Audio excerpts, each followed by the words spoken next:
What is up, Who Dat Nation? Welcome back inside another edition of the Straight Up Saints podcast presented by Boot Crew Media, or Nito's Tequila, the official tequila of Boot Crew Media, and also DraftKings. You can see the promo code SUS for Straight Up Saints. Go to DraftKings, use that promo code, earn yourself some money there. Again, guys, this is a really, really fascinating Saints season. I was on an emotional high on October 31st. Now we're on an emotional low. Maybe we'll see if the Saints can bring it back up.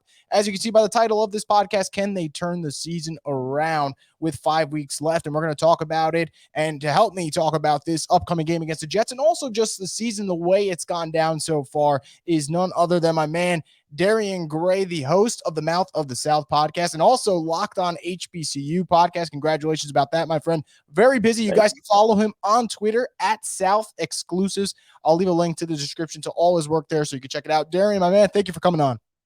What's going on, man? I'm happy. You came on my podcast earlier and now returning the favor. I appreciate it greatly, man. Ready to talk about these Saints. I'm kind of excited. I ain't gonna lie. I'm kind of excited. It's a weird season because I remember, for people who don't know, me and Darian literally just text during like every Saints game just about what's going on. And, there's moments where we're like on cloud nine with the way that this team plays. And obviously lately it's just been us exchanging messages about, man, what the heck is wrong with this team? And it's been a lot. And I know for people who haven't checked it out yet, go check out Darian's podcast that we discussed what's going on with the Saints. We kind of covered the injury aspect, if it's a dark time without Drew Brees or if it's really related to the injuries and a bunch of other fun stuff there. I'll make sure that I share that one on Twitter as well so you guys can check that out. It's almost like a two-parter between the two of us. So, Darren, before we get into some news regarding Mark Ingram and Cam Jordan, some news about the injury report and all that, I want to talk about something that came up on Twitter, and it's probably the thing that Saints fans are talking about the most today. And Jordan Schultz comes out. And for people who don't know, Jordan Schultz, he's worked for ESPN. He's worked for Yahoo. He's got a lot of connects. Now, again, we have to see what happens, but he's reporting that Russell Wilson would waive his no-trade clause for the Broncos, the Giants, and the Saints. You hear that. Your thought, one, on that, and two, what would you be willing to give up for Russell Wilson? Well, my initial thought on that is we still command the respect that we commanded a year ago when he was naming the Saints as one of his potential suitors or one of the people he would waive his no trade clause for. So it does tell me that this is a bad season for the Saints. However, when you look around the league, the view of the Saints in that aspect it's not as cynical as I think a lot of Saints fans are feeling right now. So that's what it tells me. Number one, you still command that respect. But then it's kind of more delicate when you ask, what do I want to give up for him? Because the amount that you're going to give up for Russell Wilson, I really don't want to do. I would love to have Russ in hypothetical world. I would love it. However, the amount that I have to give up for Russell Wilson, I don't think the Saints are a Russell Wilson away. So what you give up for him, I don't know if in the long run it's going to really work out. You look at the Broncos, right? You look at the Broncos and people talk about Rodgers or Russ going to the Broncos, but they're going to have to trade some pieces. And now what if you trade all of these things for a Russell Wilson or an Aaron Rodgers, and now you're not in the Super Bowl, and you're looking like how the Rams are kind of looking right now, where you're there, you're amongst them, but you're not the top of the top. And I would hate for the Saints to be in that situation. I think the trade haul you would have to do for Russell Wilson could leave you in that situation. So it's really difficult for me to really give what I want to give up for. Yeah, I think that's fair. And I'm glad you mentioned that because I think for Russell Wilson, it's important when we talk about him to kind of say what you said in the sense that it's not just, hey, you're signing Russell Wilson. No, you're trading for Russell Wilson. You're giving up a lot of assets. I will say this, though, and this is why, for me, I think I'm okay with the Saints going and making a run after Russell Wilson is I kind of actually do think this team is one important injury status and a Russell Wilson away from competing. But again, it's really important where I have to throw in, I think the Saints are a Russell Wilson away and a healthy Michael Thomas away. Now, that's the important thing. So, like, if I don't have a Michael Thomas, then, yeah, I agree with you because you know what? What are we doing? We have a great defense, and you're sticking in Russell Wilson there, but you're saying, all right, Russ, work with Traquan, who might not be back next year, work with Callaway, work with Deonte Harris. And look, I'm sure Russ can get the best out of those guys, but again, to your point, you need more weapons. However, if Michael Thomas is in the lineup, hypothetically speaking, I think that's where I would change my tune, and I would be like, hey, you look around the NFL, Rodgers might not be in Green Bay next year. At some point, I know I sound like a broken record, Brady has to decline a little bit, just a little bit. So I actually do feel like a Russell Wilson would change things, but I do agree. Like there is a give and take, and this is where I will get scared. I don't think it's about what the Saints can offer and whether or not it's worth it. Because I think if you can get Russell Wilson, you get him. And I think Russell Wilson going to the Saints, if you're a wide receiver, a vet who maybe isn't really all about the money at this stage in your career, you're looking to win. Maybe you're like, hey, I go to the Saints, I play Russell Wilson, that might work. So he can attract free agents. The concern, though, I would say is Denver and New York, I think, have more assets they can give up. And if he's open to those, I mean, the Giants have 2 top 7 picks. That alone is enticing for Seattle. I think that would make it more difficult in my sense. Now, I want to go to the second part before we move on to Saints, because obviously we're going to talk about the Saints, not just Russell Wilson here, but would he be your ideal scenario quarterback next year? Like if the stars all aligned and all worked out, who would be the quarterback you'd want for the Saints next season? Okay, let me say one thing to what you had just said before I do answer that. The only thing that scares me about saying he's where Russell Wilson away is because I think we're a Michael Thomas, another weapon, and possibly a left tackle. The Armstead departure does kind of worry me, even though I do like Hurst as a kind of a holdover. But that's what scares me. But I do think that Russell Wilson makes us a Super Bowl contender, and maybe some of those other assets make us a Super Bowl winner. But hypothetically, and everything all aligns, yes, then I would take Russell Wilson because he's a little younger than Aaron Rodgers is. I've seen him achieve the heights that I think a lot of Jameis supporters, because I am a Jameis supporter, I think a lot of Jameis supporters want Jameis to reach this. I've seen Russell reach it, so it's more right there in front of me. I don't have to try to make it into something it isn't or make it into something I want it to be. So I know what Russ is. So I would take Russ over everybody else just because of those reasons. Yeah, I think that's fair. I'm glad you mentioned Jameis Winston, by the way, because I tweet this all the time. I say it all the time on podcasts. If I bring up another quarterback, people are like, whoa, Chris, are you out on Jameis? No, I'm not out on Jameis. I just think the Saints are going to have to look at every option. And I honestly think, you know what, if Jameis didn't get hurt, it would be a lot easier for us to have a better answer about who could be the quarterback next year. But unfortunately, he did get hurt, and the Saints are going to have to look at options. But by no means are we ruling out Jameis Winston. Now, let's get to the second thing I want to talk about, and man, there hasn't been a day this week where we've gotten positive news about the Saints. And the only positive news, unfortunately, is a positive COVID-19 test, which is what happened for Cam Jordan and for Mark Ingram. And I know that sounds like a terrible zing, but unfortunately, that's just the way the season's gone for them. So most likely, unless by some magical force, they both have 2 negative tests 24 hours apart, which is possible, but it's just unlikely, obviously. You could have no Mark Ingram and no Cam Jordan, which, by the way, Cam Jordan's Iron Man streak, for it to come to an end on that would be just terrible for him, obviously. But what are your thoughts, one, on the news, and two, the potential absence? Because I think these would be 2 key losses for the Saints. First, I want to say bravo on that positive word. That was that was great. But when I look at Cam Jordan, obviously Marcus Davenport did in practice, and if he can return, it's going to be a lot better. But if he's not there, you're looking at Carl Granderson and Jalen Holmes as your starting defensive ends. And not only are they your starting defensive ends, I don't know who's behind them. There's no more rotation. It's no more, this guy's gassed. No, for however long the defense is out there, Jalen Holmes and Carl Granderson will be the guys. And even with Davenport, you're still only having a 3-man rotation. No Peyton Turner, no Passanio, no Cam Jordan. It's just a really rough thing. I think the outlook on that is a lot rougher than losing Mark Ingram, because we did get some positive news that wasn't a positive COVID test, and that's that Alvin Kamara is expected to play. And with Kamara coming back, you have your best offensive player in, and that can not even offset it, it upgrades, because you're going from Mark Ingram, who's out, and that's unfortunate. You will miss him, but now at least you get Alvin Kamara. And there's other problems that stem from not having Ingram still, but in a day where it's all bad, I would like to focus on the positive, and that's that Alvin Kamara will be back. So it won't hurt as much losing Mark Ingram and going to a Ty Montgomery or a Tony Jones Jr. You're upgrading and going to your best player, your best playmaker. Yeah, I think that's definitely a fair point. I will throw this in there too. Mark Ingram, real quick, I think he's had a pretty fine season since coming back to the Saints. And I think it's almost a relief that they got that little extension done for next year, because he gives you that secondary option that they'll have and take some pressure off Kamara. So if he's not there, that definitely hurts. But again, like you said, if Kamara comes back, I don't think Saints fans are really going to miss Mark Ingram for this 1 week. They'll be excited to watch number 41 do his thing. And I think for the Saints, we talk about not having positives, but you brought it up. This is the first time in a while the injury report, for the most part, was encouraging. Alvin Kamara, full participant. Taysom Hill, full participant. You have Davenport coming back. And I think, as funny as it is, we talk about Kamara and Taysom Hill, the Davenport one, and you alluded to it not just, on this podcast, but on your podcast as well, how important it is for him to play, because not having Cam Jordan, you mentioned having Holmes and Granderson, that would obviously be a struggle. But you look at this Saints team, if Hill, Kamara, and Davenport are full goes Sunday, where's your confidence level? And I know it's tough because they've lost 5 straight games, but what would be your confidence level heading into this Jets game? Can I get in there? Can I get an Armstead healthy too? That'll increase where I'm at. I'll give you one of the tackles.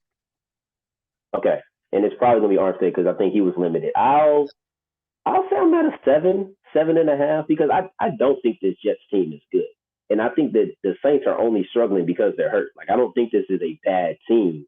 So if I can get Alvin Kamara there, I think this is the type of game you can win with Alvin Kamara being your only real weapon. So I think I'm gonna go with a 7.5 if I have Armstead, because then I can at least ensure that screens might be better, mobile protection might be a little bit better. So I'm gonna go with a 7.5 right now. Okay, I'll definitely. I'm kind of on the same wavelength as you. We'll talk about it in a little bit about this matchup and bold predictions and whatnot. But I honestly think if the Saints play their cards right, this isn't one of those games where all of a sudden everything's fixed and they go on this magical run. But I do think this could be a get right game if they go into it serious, if they take care of business. And I will throw this in there. I didn't have it on my rundown sheet, but I was going through it in the morning. And Catterell put up a thing from Sean Payton talking about how he spoke to the players about the tackling wasn't there, the effort wasn't there. And I really appreciate that, because I think it's really easy when you get in a losing streak and it's easy to kind of give up on the season to let things fly by. But you know what? He didn't. And I do think that's good. A lot of players should be on notice. So before we get into matchups, I'm going to shuffle some things around.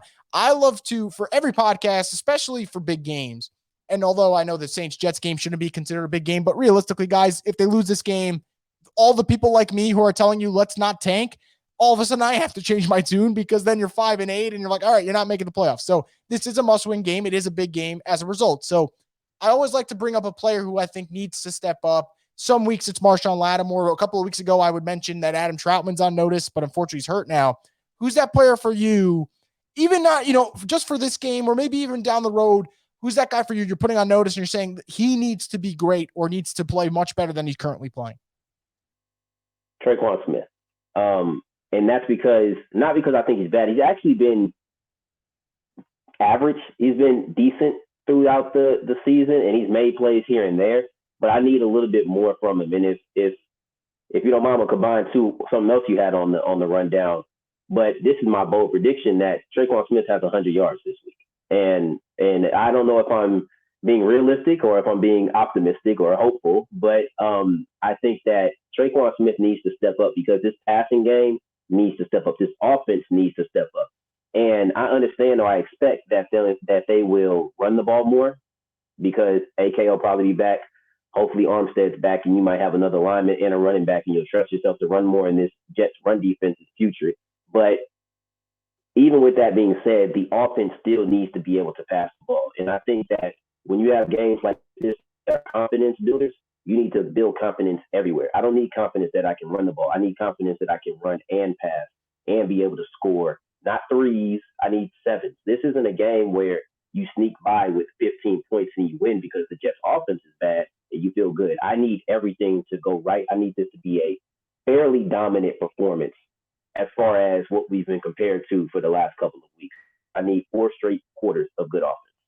Yeah, I think that's a great point. And funny enough, my guy was Marquez Callaway. So I think we're kind of on the same idea that one of these receivers, and I think Tre'Quan makes a lot more sense for 2 reasons. One, I think Tre'Quan has a little bit more of a foundation with Taysom Hill. And then 2, this is the contract year. Like Tre'Quan Smith, even if he struggled this year, if he can put together a 5-game stretch where he looks really good, whether it's the Saints or someone else, he would actually get paid. Like, it's an important stretch against a secondary that has struggled.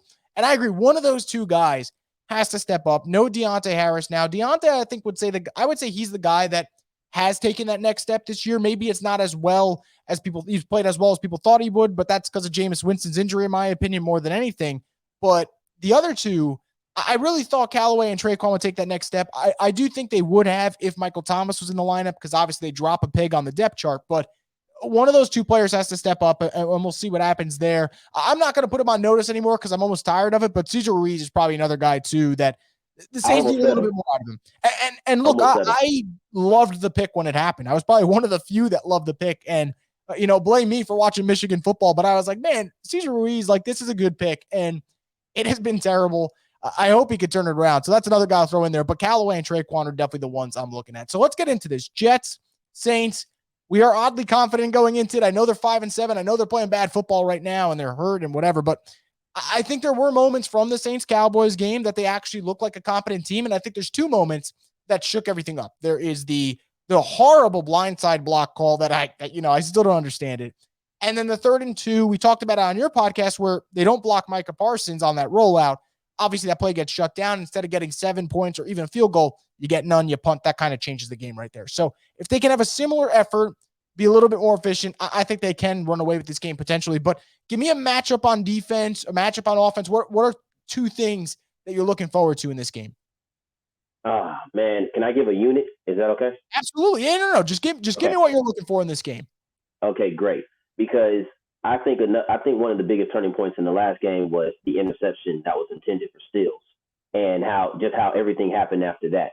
Take the ball out the air, and I'm looking at. I know I just said I want to pass, but for the most part, I understand you need to take the ball out of the air.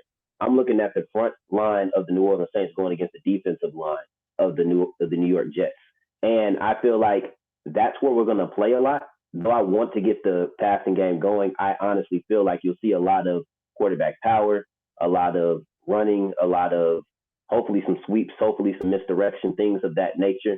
And I need the offensive line to really block for the first time. It feels like all year. It doesn't feel like the running game has really been effective as it could have been. AK is averaging his lowest yards per carry. And part of that has to do with everybody knows he's getting the ball. But then the other part of that has to do with the Saints offensive line used to be able to block that. It didn't matter if you knew he was getting the ball. I guarantee you Buffalo in 2017 knew we were running the ball every other snap, and it did not matter. This offensive line doesn't have that, whether that's because of injuries. The guy we all love to hate and Pete is gone. Ruiz is up. And then the tackles are gone, and the only person that's really there is McCoy, and even he missed time. So as I'm saying it, I think Ruiz is the only offensive lineman who hasn't missed any time. So on the offensive side of things, I'm going with that matchup. And then defensively, I'm going with Elijah Moore versus Marshawn Latimer, which is something that we discussed on my podcast, of just the back and forth discussion about Latimer. They can go listen to that there. I'm not going to bring it here. But Elijah Moore has been really, really good over the last 5 weeks or so. I think since week 9, he's been really good at 5 touchdowns. Marshawn Latimer had a really good day against Amari Cooper. I'm looking at these two guys, and I'm looking like who's to win. Because if you can stop a Latimer, the Jets aren't going to have many more weapons to throw to. Corey Davis is injured. Michael Carter is injured. Tevin Coleman will be on the bench for my fantasy this week, but he was decent last week. But for the most part, they don't have many weapons. So if you can take away their guy and Elijah Moore, a guy that I really like coming out of Ole Miss, I think that they'll do wonders for your defensive performance.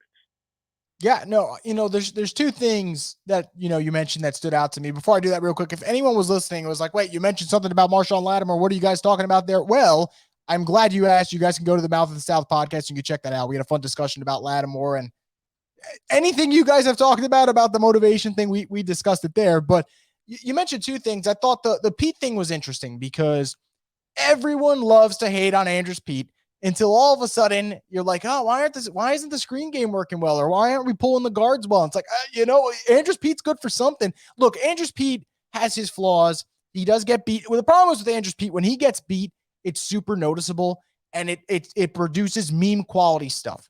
And it's very easy to rip off. If I can interrupt you, that's the same thing with the guy on the other side of him, in Ruiz. Yeah. And that's the thing.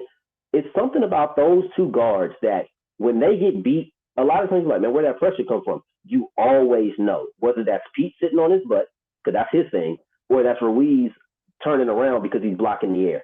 Pete, I don't know what it is, but Ruiz struggles to catch stunts, and you see it. He's blocking a guy that doesn't need help, and then there's somebody coming right up his gap while McCoy's blocking the other guy, and it's like, just look at the person in front of you, and for some reason, our guards, when they get beat really bad, and you know who it is.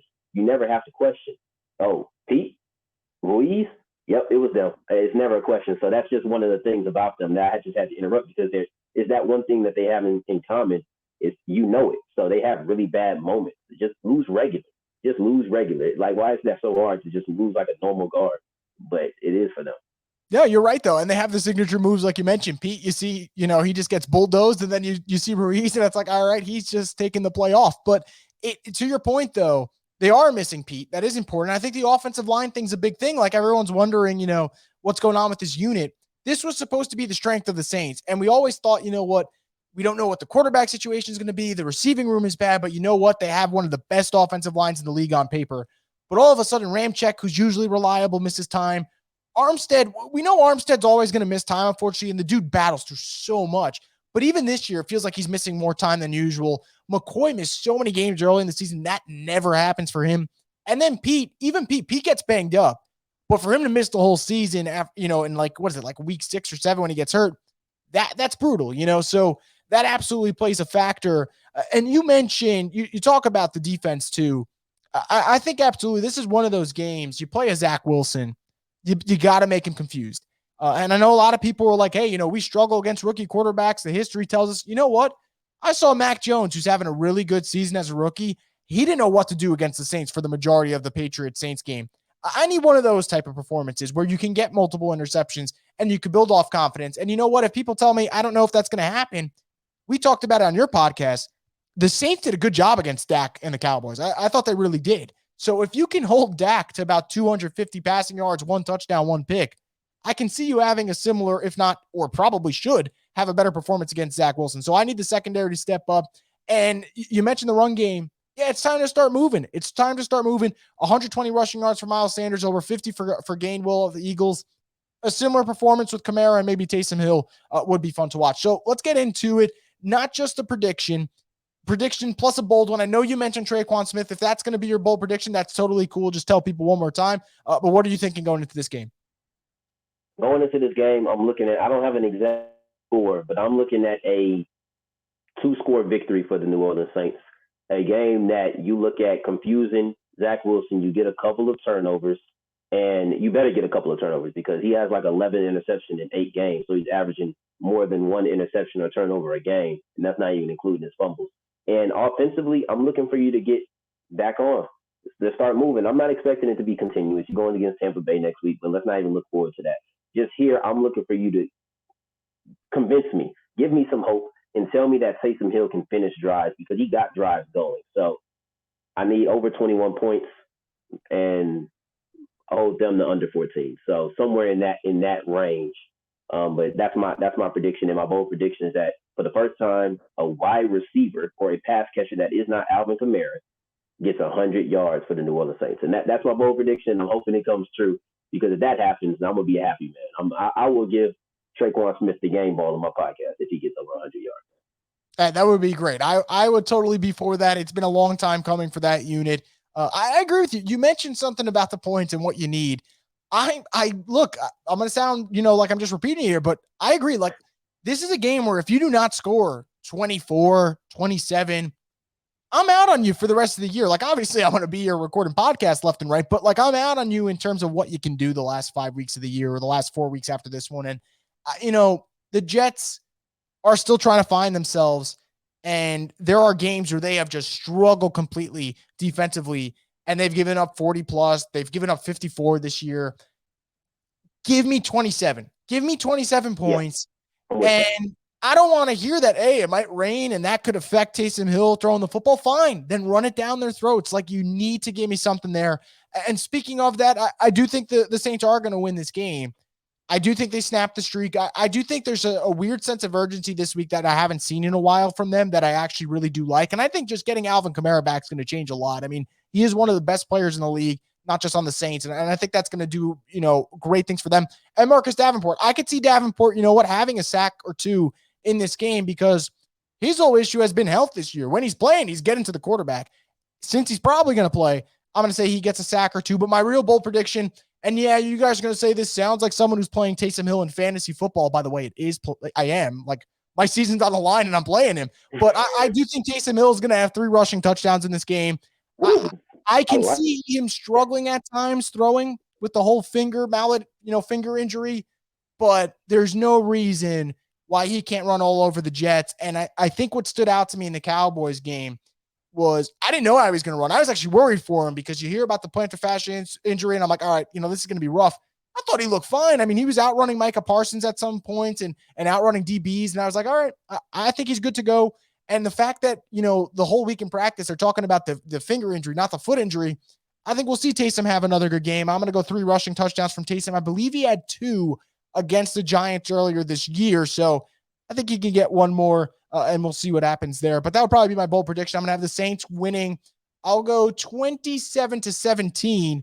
Although I think the defense, if they're on one, I think they can give up less points than that. And I'll have Taysom Hill having 3 rushing touchdowns. But anyway, man, before we wrap everything up, not just going to do Saints here. And you know what? That's what happens when the Saints start struggling. You got to mix some stuff up. But I know you love Marvel, as do I. I love the shirt you're rocking today. So I'm going to do 2 Marvel questions before we wrap things up. And anyone listening to this, if you end up liking this, let me know. I'll incorporate more pop culture stuff like this. I know you love to do it. You've had great stuff with Dylan Sanders. I love to do it. And it is so fun, man. So let's get into it. No Way Home next week.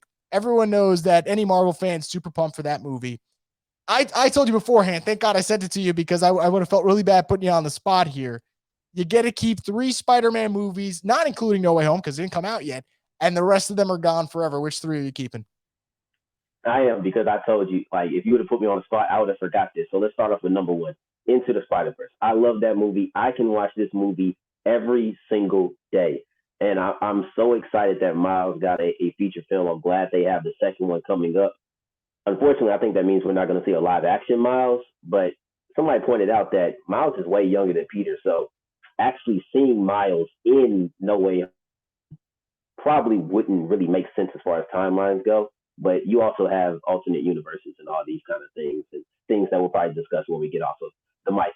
But and then I'm gonna go with Spider-Man 1 from the Raimi film, so Tobey's first one, because I love Green Goblin. I thought Green Goblin was just amazing. And then even with the way that it's set up 2 and 3 in Harry's development as a character, between him hating Spider-Man and then finding out that his best friend is Spider-Man. And I'm not spoiling anything because, come on, like, years ago. But and then ultimately, like, taking over the mantle of the Goblin and everything. And I just felt like that film, as good as it was, and 2 is good too, but 1 put everything into motion in a different kind of way. So I'm gonna go with that, and then I'm gonna go with Far From Home. Yes, Far From Home, because Mysterio and everything. As you can tell, I'm a villain guy. I have Thanos on my shirt. For those who can't see, I have Thanos on my shirt. I'm a big villain guy, so I love watching good villains. But I just thought the whole storyline of even Zendaya finding out who he is. I want to call her Mary Jane so bad, but I know that's not who it is. I just can't remember what MJ. I think they just call her MJ. But I love the thought of her finding out who he is, and then them being everywhere, and her saying, like, basically, I'm not an idiot. I found it already. And just the storyline of opening up, oh, this is Mysterio, and he's a trickster, and everything about it. I just thought they executed that very well, to have a guy like Mysterio come on. And it's a guy that a lot of people might not have thought of, and I thought they handled it really well. So I'm going Spider-Man 1 from the Rainey's, Spider-Man Far From Home, and then I have to go with my guy Miles Into the Spider-Verse. And maybe next year, Into the Spider-Verse 2 might be in my top 3 as well. That's how much I love this movie. I love it. I think, anytime I say something's objective, it has to be definitively objective. And obviously this is still technically subjective, but I'm almost at the point where I feel like Into the Spider-Verse is objectively the best Spider-Man movie. Like I don't care. And funny enough, you talk about watching, I watched it on Monday again, because after the first look came out on Saturday, I was like, you know what, let me just watch it one more time, because I love this movie so much. And it really is so great. And you mentioned Miles live action. I think at some point it'll happen. I don't know when, but it's got to. He's too good of a character. Funny enough, they have a second trilogy for Holland. Like, Holland just got on for a second trilogy. So you can do something at that point. My whole thing is, at some point, if you're going to move on from the Tom Holland Spider-Man, I would love to see him mentor Miles. And if you have to go the kill him off route or something, I don't care, whatever, that's fine. Just give me live action Miles at some point. It's going to happen. There's too much money that can be made there for them not to do it. But you mentioned the other 2. Funny enough, for people who don't know, Darian's so polite that he felt bad about spoiling the Raimi movies. And I'm like, if you haven't seen those at that point, like, that's on you. Like, that's not Darian's fault. But I do love Green Goblin. I think he's great. The tweaks I would make, and I have the weirdest Spider-Man list, and I get shit for it every single time, but I would put Spider-Man 2 just because I love that movie. I just think it holds up so damn well. I think Green Goblin's the best villain we've gotten in a Spider-Man movie to date. but I would take the second one just because there were so many great Peter Parker moments that I love. And then weirdly enough, this is the one that gets me every single time. But you know what? I don't care. People know at this point. I love The Amazing Spider-Man. And I know everyone's, on the fence about them. Some people like it, some people hate it. I love it. Do I care for Lizard's storyline in that movie? Maybe not. I think the CGI could have been better. I think the scenes could have been a little bit better. But I'm a huge Andrew Garfield fan. And more importantly, I just really like that movie. I think it's actually a good origin story. The only problem? He came a couple of years too soon after a great trilogy, and that's why people got all mad. But, there's so many good movies there. But I think we could both agree. Into the Spider-Verse, best one. Can't wait for the sequel. So my last one before we wrap everything up. You're in charge of picking a live-action movie for Marvel. Who's a character who you think deserves a live-action movie? Can I leave the screen for a second? Yes, sir. I'm excited here to see what he's going to say.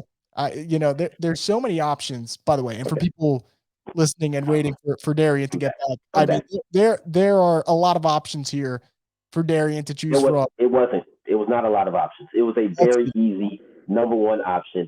And this is, I'm sorry if this goes on for another 30 minutes, but this is my guy, okay? So y'all will see it. Gambit, okay? Let me tell you the story behind this. I'm at Dave and Buster's, celebrating my sister's birthday. Yeah, my sister's birthday. And we're celebrating that. And, you swipe the card and you have all these games, right? And I'm swiping all these cards and I'm trying to get points so they can get stuff and whatnot. I see Marvel Contest of Champions. I have played on my phone. Yeah, I'm a nerd. I don't care. So I see it in the corner, and my brother tells me he saw it already, and he didn't tell me, so I'm offended. So I go over there. I steal his card because I already used all my coins trying to get them stuff. I steal his card. I swipe it. He has just enough for me to play the game. I play the game, and this is what pops out. Okay? This is what pops out, and this is my favorite superhero. I was going to go grab my shirt because I have a shirt that I love that I got for Christmas a long time ago. And if you can tell, I'm way more passionate about this than anything because I love Gambit. I think that he is criminally underutilized. Seen Mina Khan say what she said. That was blasphemy. He is not a glorified poker dealer. People don't know that he actually was so powerful that he had to take out part of his brain to be able to control it because he would be an Omega level mutant called New Sun who can literally move particles or whatnot or something like that within the earth with his mind. He is a fantastic guy. He uses cards. He's charming. He's from Louisiana, and his charm is actually a power. He can actually charm you to do stuff. He's not just a cool guy. That's not what it is. You can miss him with Alvin Kamara. Give me Remy LeBeau. It's so much that I jokingly act like I'm part of the LeBeau family, and I've tried to learn how to throw cards on multiple times in my life, just so I could be like Gambit, but I just don't have the discipline for it. And I see that I'm probably bumping up against a lot of times, but just know that I could continue telling you why Gambit deserves. Oh wait, no. And let's not act like people don't love the Louisiana culture, right? Let's not act like people don't really enjoy that type of culture, the accent, just everything around it. So I do think that it could gain a lot of traction. And with him being a charming person, that's part of his character. I just think that would be somebody that fans would really gravitate towards. And he'll be an interesting part of the X-Men that people have not really focused on or even seen in a live action, except for the Prince of Persia, who was in X-Men Wolverine Origins. So other than that, we really haven't seen Gambit. And I think that if you really look at it, you look at him, I'm going to put this away so I stop looking at the card. But I think that he is the guy who, if you need any character in the Marvel universe who has not had a live action film, it's Gambit, Remy LeBeau. It's the guy, and he's a great fighter, and he actually beat Wolverine in a fight, and that's it. I'm done. I'm not gonna fanboy out anymore, but he did beat Wolverine in a fight before. I love that answer because there's so many choices you can go with, and I'm so glad you mentioned it for a couple reasons. You got the freaking Marauders where he slaughtered all the people. There's so many good storylines. I'm sorry. Go ahead. I'll give you two. I actually have two quick follow-ups for that real quick. One, because you love Gambit as much, do you actually like X-Men Origins because you get a very, very, very quick look at Gambit, although it's not very long, although trust me, enough people hate that movie to begin with. That would be my first question. Then two, do you have an actor in mind who you want to play Gambit? No, I don't care for the movie. I've never watched it. I don't even think I've even really watched it yet. Because it's not like I took pride in how Gambit. No, it's a bad movie. It's a bad movie. Yeah. So it's like, no, not really. And then do I have a actor? I mean, I guess Channing Tatum, because Channing Tatum has wanted to do it forever. But I don't know. If it's not Channing Tatum, I don't really have a specific person in mind. But I'll tell you this: if they cast somebody and I feel like it's the wrong person, then I will feel a certain kind of way, because I think that he's a really good character who has really good storylines, and I just feel like if it's a guy, for example, if Gambit comes out and he's not charming, like, you know how much that's gonna hurt my rep. Like I'm a big Gambit supporter, and people are gonna look at me and be like, this guy, he has to at least be a charming person. You know what I mean? And he has to be a guy that the ladies like. Is also part of him, and he's a ladies' man. So like it part of that has to go together. So I don't know who it's going to be, but I do know that if they decide to do a Gambit, preferably probably a series, just because he has so much, and you don't have to wait multiple years. Like, I would go with that. Just give me a Gambit series. A live action I'll settle for as well, but give me a series where you can tell his whole storyline throughout 12 episodes. You know, so. Give me that. I'm talking about Daredevil hallway fights. Give me Gambit, and I'll shut up. I'll watch every single Ben Affleck movie ever made. If you give me a Gambit movie, I really do not care. Yeah, so give me that. That's my answer, man. It's still a great choice. Like, for me, you know, I mean, there's guys, I like Spider-Man 2099, but we've got enough Spider-Man. So, you know, although I think that would be a great animated series if they ever want to make one, I'd be down. I know he's going to be in the Spider-Verse sequel, so I'm pumped for that one. I love Black Knight. That's someone who I would love to see a little bit more. I know they teased him in Eternals, so maybe we get something there. But to your point, you know, as good as Marvel's been, and Marvel's been great, and I praise them all the time, there's two things I need Marvel to figure out fast. We need the X-Men, and we need the X-Men done properly. And can we get Fantastic Four right? Like, you know, funny enough, everyone talks about the X-Men and how it hasn't been done right, and some of it's bad. But there are a couple of X-Men movies that I adore. Like, I do like the first two. I absolutely love X-Men First Class, and I love Days of Futures Past. Fantastic Four, all the movies are bad. Now, I've convinced myself that I can rewatch the first two out of nostalgia for Jessica Alba and Chris Evans and whatnot, but they're not good. So I would love to get, at some point, something Fantastic Four related. I'm a big Human Torch guy. I would love to see what they could do there, which is funny enough because they picked two actors who I love, and Chris Evans the first time, and then Michael B. Jordan the second time. And both times, I was like, I don't really care for the Fantastic Four movies. So we'll see what happens there. But, man, I loved your answer. I absolutely loved it. Thank you. I appreciate you asking me that. Now you made me have to step it up. I'm going to step it up so that I can get an answer that makes somebody get out of their chair and go find something. I absolutely love it because, you know, so many people, and granted, guys, we absolutely love the Saints, love talking about the Saints. If we didn't love it, we wouldn't be doing it. But it's always fun to have other passion projects too and other things that you love to talk about because football's not around every month of the year. I mean, look, by mid-January, with the way this Saints season's going, it's over and you can have a dry period. So definitely love talking about it. Definitely love chatting up with you, man. I appreciate you coming on the podcast. For people who don't follow him yet, go to South Exclusives on Twitter. Check him out. Check out the Mouth of the South podcast. Check out the Locked On HBCU podcast, which, by the way, my man Deion Sanders needs a shout out. I can't tell you something like, and this is work related with the stuff I do at the Spun. There is probably no one I get more joy writing college football stuff about than Deion Sanders. Freaking love that man. Like, he really, I know people were going nuts over, I forgot who he had talking to his team last week, but people were talking about it. Brittany Renner.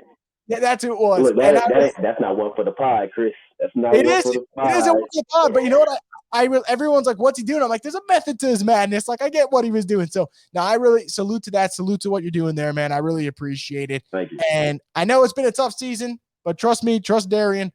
I think this could be a get-right game for the Saints, but we'll see what happens when the Saints play the Jets this Sunday. Hope everyone who's tuning in enjoys the rest of your week. I hope you guys enjoy this weekend, and hopefully next time you hear me on the Straight Up Saints podcast, it's going to be a victory recap because we haven't had one of those in a long time. So I appreciate you guys. Enjoy your week. Enjoy your weekend, and let's hope the Saints can get this win against the Jets